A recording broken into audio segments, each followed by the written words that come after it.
Hello, everyone, and welcome back to another Artist Spotlight. Again, I'm Joe Foy, the president of Harmony, and today I'm joined in Ken's house. This is Ken Andrews. He's the music director and conductor for the Orchestra of Northern New York, which we may be referring to as ONNY throughout this. So hello, Ken, and thank you for being our Artist Spotlight. Well, thank you, Joe, and thanks for driving all the way from Watertown to come up to Norwood, where we live. So Yeah, it was a great drive.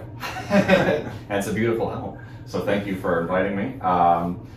I'm just going to go right into it and just, ask a couple questions and we can just talk about it. So, to start with, how long have you been the music director for ONNY? This is my 34th year, and next year, our 35th season, will be my 35th. The orchestra, we were looking at the ground ideas about how to do this in 1988, in the spring and summer of 1988, and our first concerts were the fall of 1988. So you were the part of the beginning of the formation of the orchestra. I founded the orchestra. You founded the orchestra, Yeah. So I should put founder of the orchestra. Well, that's all right. Sometimes we put that on things, but that's not as important to me. I think what's more important is where it is and where it's heading, and all of that. I'm proud of what the orchestra has done for these 35 years, and I'm looking forward. I know it's going to do great things in the future as well. So that's great. So can you give us kind of a little background on yourself, maybe even before the orchestra formed, or what you've been doing since the orchestra was formed? Well, I mainly grew up in Chicago, and that's where I did most of my musical training. And the Chicago Youth Orchestra, my main instrument was flute at that time. I played piano and as well, but kind of let that sort of go after a while and concentrated on that. And actually, when I was younger in high school, I composed a musical and had a chamber orchestra that I conducted and auditioned students from all over Chicago for. So I did a lot of musical activities in the Chicago area. When I went to Indiana, which is where I did most of my music, I was a performance major there, and then my senior year won the position with the Montreal Symphony, and flew back and forth between school and Montreal to finish school. And I also took over my teacher's studio while he was on sabbatical for that year. And after Montreal, taught at Ohio University and did various things in the summer, various guest artists and conducting situations, and came to Crane in 1986, and was at the Crane School of Music for around 33 years, and started the Orchestra of Northern New York about 2 years into that. And so that's sort of where it happened. I started the orchestra for three reasons, maybe four reasons. One was that there was no professional orchestra in this area. Yep. And when we got this going, there were other groups that might get together for something in the summer or this kind of, but nothing year-round. And this was the only orchestra between Ottawa and Syracuse on the north-south, and Rochester and Burlington on the east-west. And so it was partially to have that opportunity for people that lived here, but also for the musicians, because many of the musicians here that I knew traveled to Syracuse or even Portland, Maine or Rochester to play in orchestras or chambers, a lot of other things. So this gave musicians in our region also an opportunity. And the third reason I saw it, the vision of it for me, was to have a lot of contact with youth and to create competitions or family concerts, children's concerts, and this type of thing. And also I saw it as an opportunity for talented Crane students to audition and perform alongside professionals in this orchestra. So that's sort of where it's been. Since I left Crane, I've been almost more full-time. I used to be doing this with everything I had at the university until early hours in the morning or whenever I could put it in. Now it's with all we're doing, it feels like it's almost full-time, especially with Nancy. It feels that way. So a lot of your players come from definitely around the area. Some from Crane. I know one's actually on our board. or a former player because she moved, but Sharon Zakowski, for instance. Yeah, I miss her very much. She was our fourth horn and a wonderful horn player. Yeah. And a lot of people wonder, is there a hierarchy in horns? No, fourth horn is an incredibly important position, and she really anchored that for a long time.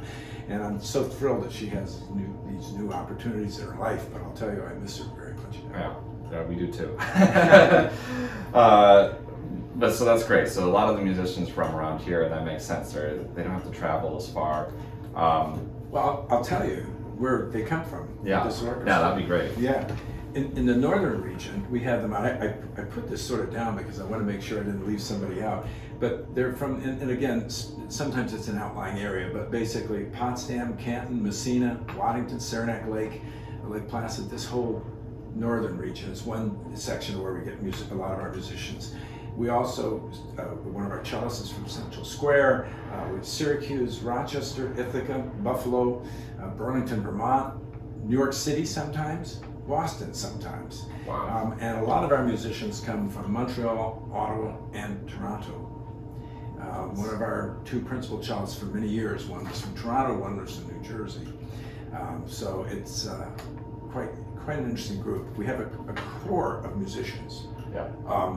That are from the northern region, but we have others for positions that we just don't have here. I mean, we don't, we have wonderful musicians here, incredible professionals, but sometimes when you live in an outlying area like this, you can't.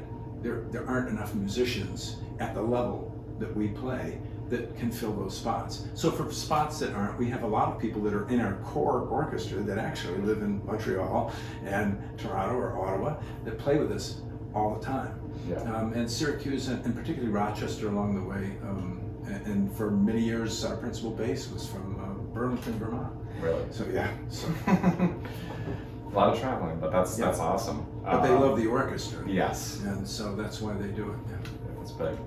So I want to go back and talk about the origins of the orchestra. You mentioned the three reasons, but can you kind of talk about, more specifically how everything kind of came together? Yes, sure. It was very interesting. I had talked to a lot of musicians, really over lunch and dinner and things like that, who wished we had something in this area. I used to go to lunch with a couple of colleagues. We used to call it a board meeting, but it was just three of us that loved to go out to eat, and they each had feelings about this. So the concertmaster, our current concertmaster, John Lindsay, and I, and another principal in the orchestra at the time, the three of us got together in front of my fireplace here for 2 nights until about 4 a.m. each night, and just came up with lists of musicians, lists of possibilities, everything. I still have the original folder with all of that in it. And so we did this. The next step was to go to meet. I met with every individual musician that I could, either at their house, at McDonald's, having coffee, anywhere, to find out what they wanted in this orchestra. The biggest comment was that they did not, as much as everyone valued community orchestras, and I think they're one of the backbones of American music, or community orchestras, the musicians I spoke to said they really wanted a professional orchestra. They did not want a community-based orchestra. And so that's where it went. And then after talking to all these musicians individually, on stoops in front of their house, or having coffee, whatever, I went to see the dean of the School of Music and laid this plan, because we knew that Crane might be where we would be doing concerts. The facilities, we need to discuss that, percussion equipment, music at the time. We have most of our own library now, but at the time. And so before I went ahead, I wanted to check with those powers. And from there, we started coming up with people to invite for the first concert. And it rolled together. And our first concert was in Hosmer Hall. It was actually our first concert was in Snell Hall at Crane in fall of '88. And our first run-out concert with that concert was actually in the town hall in Saranac Lake. That was the very first one. And from there it grew and grew into Baroque concerts and holiday pops and summer pops down the road.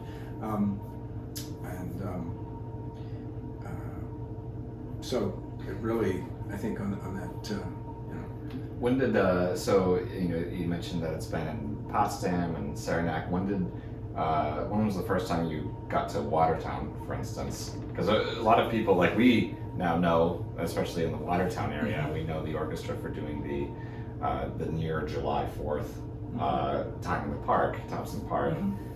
When did that start, or when was the first time that you were in Watertown? Yeah, well, first we just love playing in Watertown. The people are so gracious. This last Holiday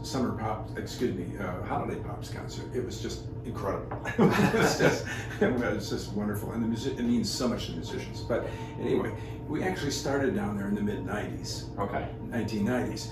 At that time, Syracuse Symphony was, when it was still Syracuse Symphony, played 2, 3, or 4 concerts, something like that, a year, did a run out and came up. So we didn't want to interfere with what Syracuse Symphony did. It wasn't a question of trying to come in and move in or something.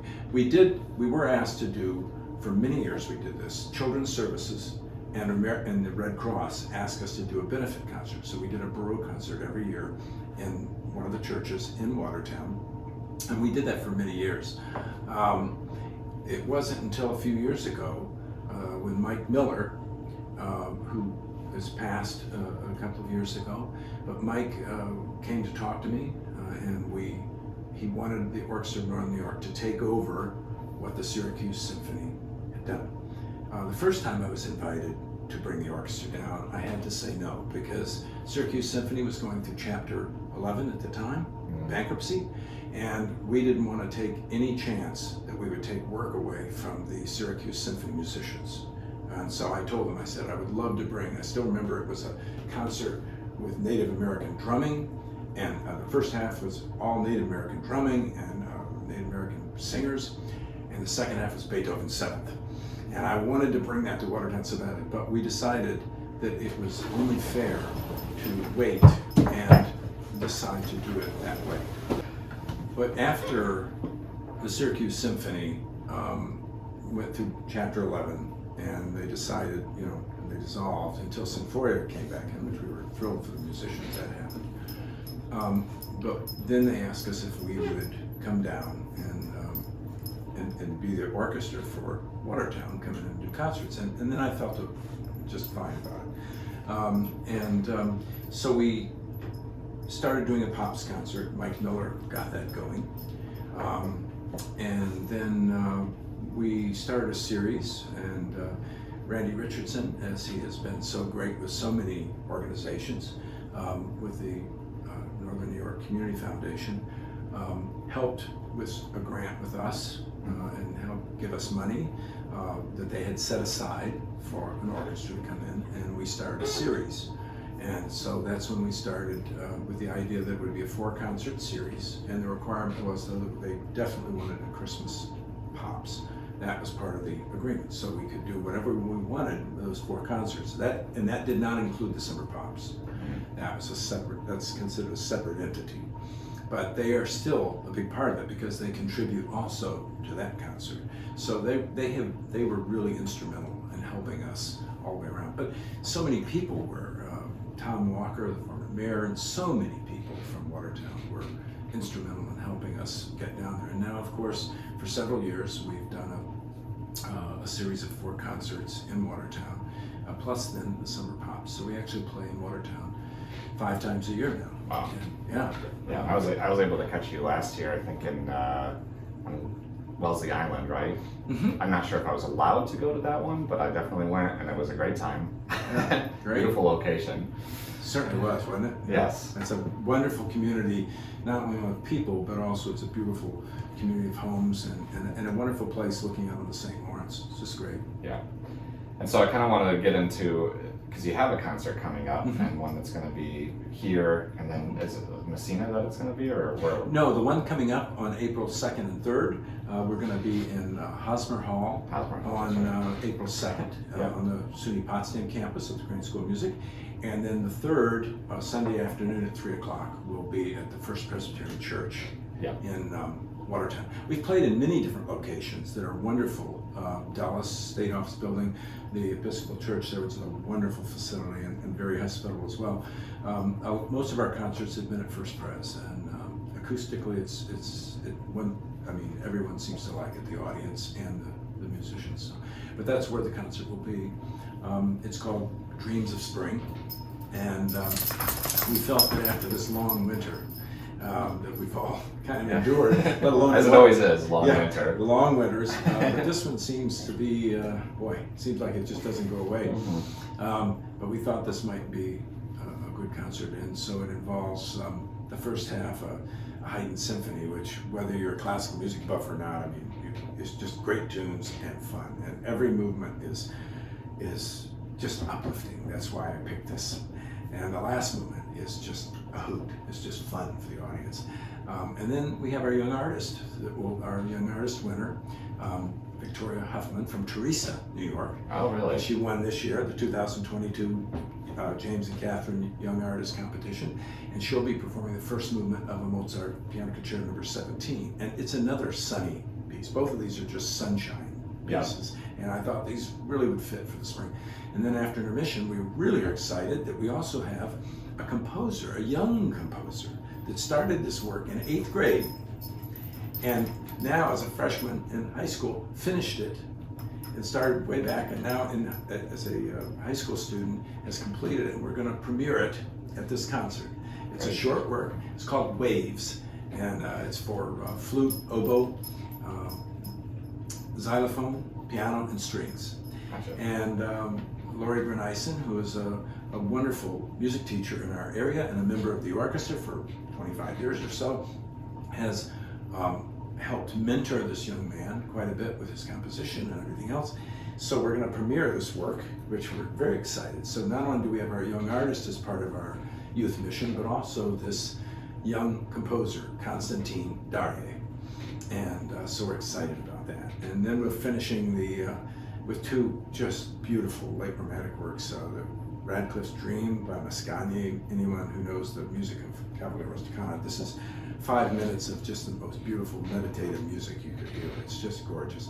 And then we're going to finish with a very famous Moldau by Dmitri Smetana, and which is recounting the river, the Vltava River, or the Moldau as it's called, coming from the Bohemian hills down to Prague, and then there are all kinds of things along the way: a forest hunt, a wedding, a peasant wedding, the moonlight dances, and the St. John's Rapids. But it's a very famous piece, and it's loved all over the world. And it's not long work. The Smetana is about 13 minutes or so, and so I think it's a wonderful program for spring. Yeah. It's a great, just to usher in spring. And that's great. You're also, because I've listened to you talk about it a couple times, like the programs that you have, and you're a good salesman of your programs, because I'm just like, that sounds great, and then you go see it, and it is great. So it's like, if you're around, and if you're in the more northern region, then it's the April 2nd date. April 2nd in Potsdam, and April 3rd in Watertown. Yeah. So definitely get out and see that, and then you also have concerts coming up later on, correct? Yes, we do. We have still as part of our 2021-22 season, we have our Summer Pop series, and we're going to be in Watertown on Thursday, July 30th. We're going to be we're a new place that we haven't played before. We're hoping to be in Paul Smith's on Friday, July 1st, Saturday the 2nd in Thousand Islands again this summer.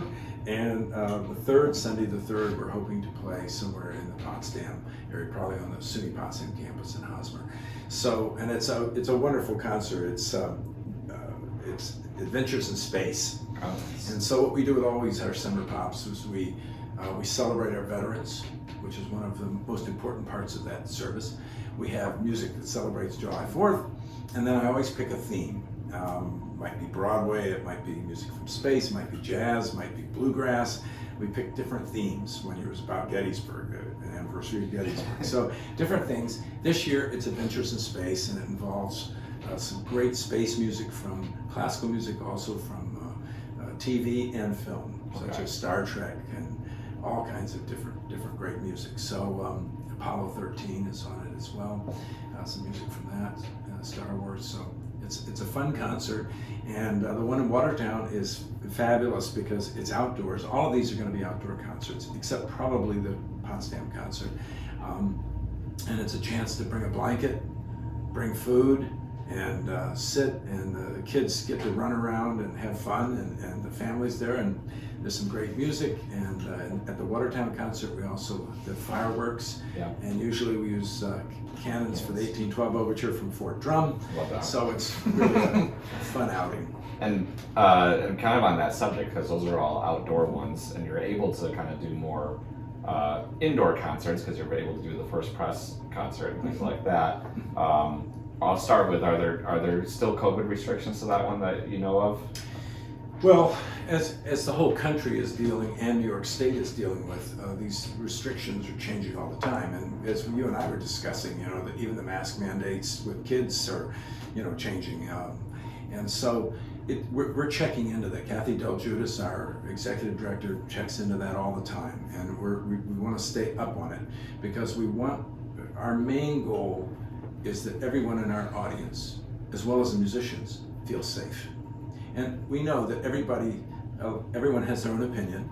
Everyone has different views on COVID and masking and everything else, but we want our audience to feel safe. And we want our musicians to feel safe.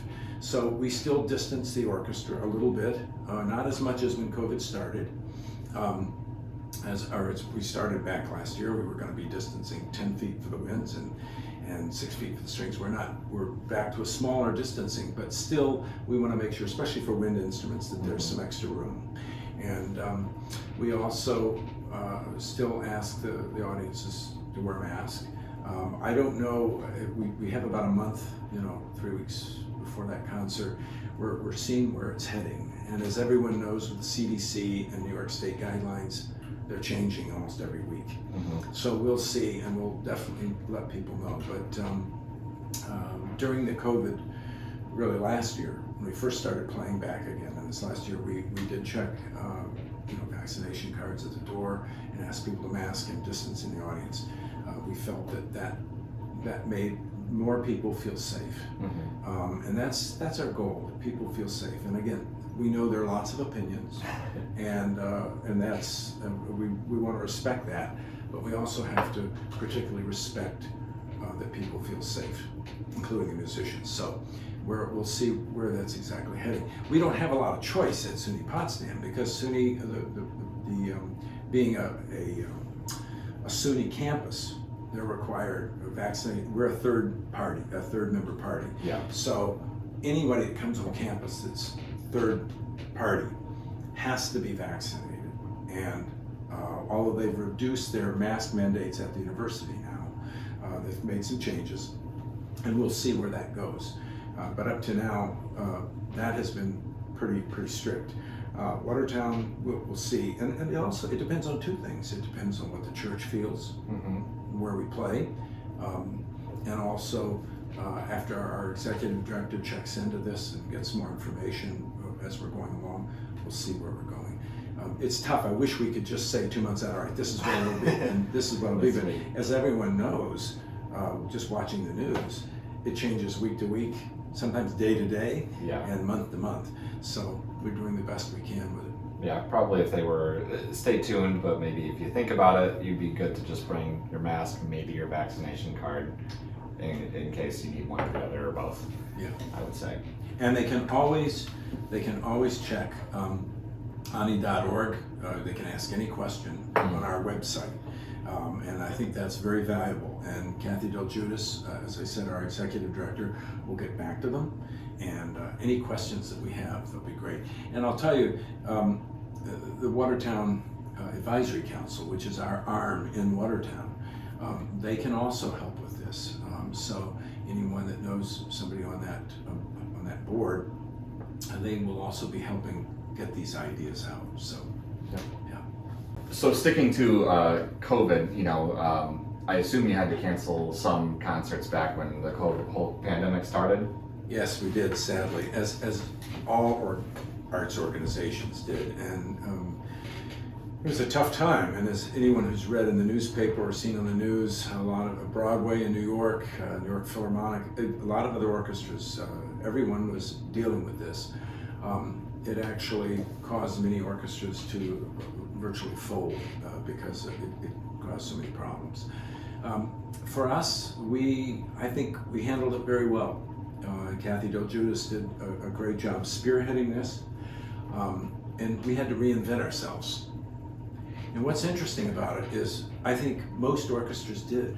And I think when I look at it is, orchestras and other arts organizations were forced to do what was really coming down the pike anyway. Mm-hmm. It's just COVID made it go faster. And so we had to find a way to deliver our music and products and our events online. Mm-hmm. And although we had a very good website, and we did a lot of things digitally and social media and all this, we went to another level. So starting in 2019 was the last concert, the Christmas concert the holiday concert that we actually played. Mm-hmm. Then all of the next year was canceled. And in December 20, we came back with a wonderful concert of chamber groups from the orchestra that were each recorded separately and put together, and PBS in Watertown put that on the air, which was really wonderful. It's so great to collaborate with them. They're just a wonderful organization. Yes. So that's what we did. After that point, we started offering other services online. We had about 4 different programs. We had interviews with me, we had interviews with musicians, we had interviews with people that have made a big difference in the orchestra. We also had musicians playing and cuts from different musicians doing works. And then we started coming back with, last year in June, we did an online concert, Baroque and Beyond concert. And then starting this last October, we had to cancel the August concert in Clayton and in Potsdam. But we did come back with Anthony Miguel, one of the most sought after artists in the world today. Mm-hmm. And he still came up and performed with the orchestra for our Mozart and Miguel concert. And then we did our holiday concert, and now we're back on track. And but it did impact the orchestra quite a bit. It impacted, you can imagine, of course, revenue from ticket sales, revenue from businesses that used to advertise, and they were struggling. So revenues were really far down. We got very fortunate. Kathy Del Giudice wrote a lot of wonderful grants. She's a great grant writer, and she wrote some shuttered venue grants that a lot of businesses are using and the arts are using. And so we were able to get some money that our finance committee and the board could then use to kind of pull us back together. Mm-hmm. And that's what we're using going on this year. It's been very fortunate because that money is keeping us going. And it's been good for so many arts organizations, but also for many businesses that have been able to use these shuttered grants that are helping them go. So we're back in business. But what it did mean is that we started looking at ourselves in a different way, that we would be both online and live. Mm-hmm. And then we're starting a new project. We had a very generous donation, a lot of money from a gentleman who actually lives in Florida, but also lives in the Adirondacks in the summer, and gave us quite a large donation, about $125,000. Yes, it was great to start a new initiative where we're going to be doing chamber groups in schools and into the Adirondacks. And the Adirondacks, it includes us too. I mean, northern New York, the whole northern New York region with the center around the Adirondacks. So we're hoping that that's a way for the orchestra to get out too right now in terms of COVID. But that's changing us as well, because even after COVID is relaxing, we're looking for that to be another arm of the orchestra. And we've wanted to do that for a long time. We've tried to do it over the years, but it's sometimes it's just about person power, you know. It's about who can head it up, who can do it. It's a lot of work. But now we have a full-time executive director, so it's it's possible to pull some of these things together. So we're back in action, and so And I guess you talk a lot about Kathy, the executive director, who does a lot for it. Of course, you do a lot for the Sure. orchestra. Who else is there who's in the background doing a lot for Onnys? It's interesting. When I look at the first 10 years where I actually loaded the truck myself, drove the truck, unloaded it, conducted the concert, loaded it back, came back. I did that for about 10 to 15 years, the first 10 to 15 years. And did a lot of the first 10 years, I pretty much conducted. But then the board started. A wonderful man who passed away a couple of years ago, Con Quimby, came to me, said, you really need help. And so our board of directors, a working board, a true working board of the 9th year of the orchestra, came together and really started helping out in so many ways. And it's grown, and so we now have a fantastic board of directors. It's a working board. These people all do different things and help at concerts, fundraising, all this kind of thing. We also have the Watertown Advisory Committee, which is fantastic. They have done such great things for our concerts in the Watertown area. We also have volunteers that help with housing. A volunteer heads up our young artist competition. We have volunteers that do everything at the concerts front, whether it's ushering, whether it's checking cards, whether it's handing out programs, working backstage, front stage. We have a lot of volunteer content.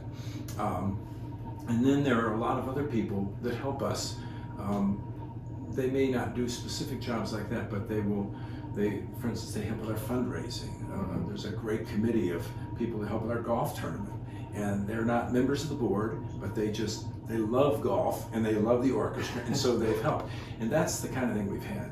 And the other thing I would say when you ask who does a lot is all the people that donate even $5 up. And it's not just the big donations. I mean, the orchestra appreciates, it's like public radio and public TV. It's not about how much, it's about that it's important that lots of people help. Yep. And any arts organization feels that way, because when you go for grants, they want to know how many people are helping. Yeah. They want to know how many people are helping. So even these small amounts, a lot of people think, well, I don't know if I can donate a huge amount, but it doesn't matter. I mean, people shouldn't donate more than they feel they can. But I want to say that whole groundswell of people that help us do this every year, that they're as important as anyone, because without that money, we couldn't do what we do. So we have all these volunteers and board people that help produce what we do, and we have a lot of other people that enjoy the concerts and love the concerts and help us with financially so we can do it. And then there are also the businesses that have been so great for 35 years, 34 years at this point, that have helped in every way possible, whether they've donated money, whether they've donated supplies, food, to help feed the orchestra. So, there are a lot of people, and that's what it takes for any organization, whether it's a theater, whether it's a symphony orchestra, any of the arts. And you could say that about any organization, I suppose, what it is. We're very blessed as a nonprofit in a region where we live, which is tough to get to do this. A lot of people have said to me, how does this orchestra even exist up here? It shouldn't even exist up here in the middle of nowhere. It's a plain, it's just and that we do, tundra, because people call it. that's right. But it exists because all these people work so hard. So Yeah. Well, that's great. So one thing I should mention about the concerts is that the one that's in Watertown is actually we're going to be partnering with Harmony and ONNY. ONNY's allowing us to use that opportunity to collect instruments for our instrument and equipment lending library, which means that if you have an instrument, you have something that you'd like to give, something that's been in your attic for a while, doesn't matter, it's saxophones, trumpets, drum sets. The only thing that we're not taking is large pianos. So unfortunately, I know a lot of people are trying to unload those, but I also don't know how you would bring it to First Pres Church and what we would do with it. But yeah, anything that you have, we would love to put it in our library. It goes to students and adults in the area who are looking to get these instruments, who don't necessarily have them now, who don't have the capabilities to get them as easily as others, or somebody who, especially with like a drum set, or well, we were looking at tubas the other day. It was between $6,000 and $12,000 for a new tuba. So it goes a long way, and like a drum set where you get a drum set for somebody and then you don't know if they're gonna like it or not. Maybe it's better to get lent a drum set and see if it works, and if it doesn't work, you can bring it back. If it does work, you play it for a bit, and eventually you're able to get a drum set, and you give the drum set back so somebody else can do it. I have to say, Joe, I think this is such an amazing enterprise. And we all feel that way. I think this is such an amazing gift to the people of Watertown, Jefferson County, St. Lawrence, and the surrounding area. I just think it's incredible, because for students, especially during COVID, because money has gotten more scarce for a lot of families, and the chance that a child or a grown-up, whatever, can borrow something for a while. As you said, either borrow it to see if they really want to do it, or borrow it because they just don't have the money. And everyone I've talked to, all the musicians in the orchestra and also around that we know, I just think this is an absolutely wonderful thing. We're so excited that the Orchestra of Northern New York can partner with Harmony on this, and we are so thankful for the work you are doing with it and the other people in your organization. So thank you very much for that. Thank you so much. And one thing I'll say too, if for those who don't have an instrument or anything to give, if you have any kind of input, like I know people who need this instrument, that helps us a lot, because we were given grants and we are looking right now to figure out where we want to, what makes the most sense. We don't want to buy instruments that the community doesn't need. Mm-hmm. We'd rather purchase instruments that are needed. So input is also invaluable to us, even though you're not necessarily giving something, you're giving your thoughts. Please give those. Great. Well, it's a wonderful opportunity for the people in this region, and I think everyone really appreciates what you are doing so much. Well, again, this is Ken Andrews. He's the music director and conductor of ONNY, or the Orchestra of Northern New York, also the founder of it. So I very much appreciate you letting me come up to your house and be in your kitchen and talking to me about what ONNY's doing. So thank you so much. You're welcome. It's a real privilege, and it's great to thank you for driving up, for that matter. It's so good to be in person with someone. Yeah. I'm glad that things are finally getting to a point where we can feel a little bit more of that going. So thank you so much. And thanks for what you're doing with Harmony. Yeah, thank you, and thank you for the tea. So again, this is our Artist Spotlight, and thanks for joining us. Thank you.